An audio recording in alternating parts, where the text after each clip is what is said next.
12 জানুয়ারি 2025 সিলেট আন্তর্জাতিক ক্রিকেট স্টেডিয়ামে মুখোমুখি ঢাকা ক্যাপিটালস আর দুর্বার রাজশাহী।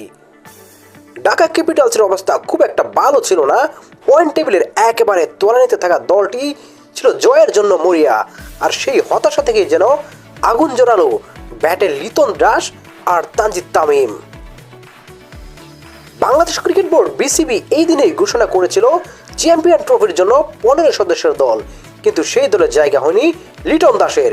তবে লিটন যেন ব্যাট হাতেই জবাব দিলেন। মাত্র 44 বলে সেঞ্চুরি করে তিনি গড়লেন বিপিএল ইতিহাসে বাংলাদেশি ক্রিকেটারদের মধ্যে দ্রুততম সেঞ্চুরির রেকর্ড।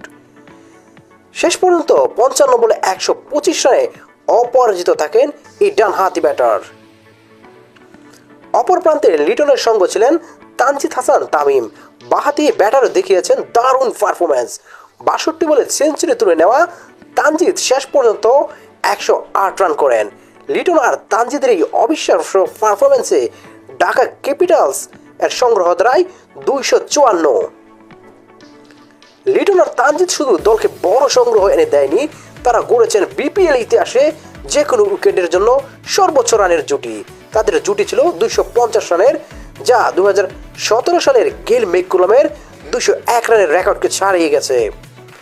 শেষ পর্যন্ত নির্ধারিত 20 ওভারে ঢাকা ক্যাপিটালস 254 রানে থামে, যা বিপিএল ইতিহাসে সর্বোচ্চ দলীয় সংগ্রহ। তানজিদ লিটনের জোরু ব্যাটিংয়ে ম্যাচটি হয়ে উঠেছিল ক্রিকেট প্রেমীদের জন্য এক ঐতিহাসিক মুহূর্ত।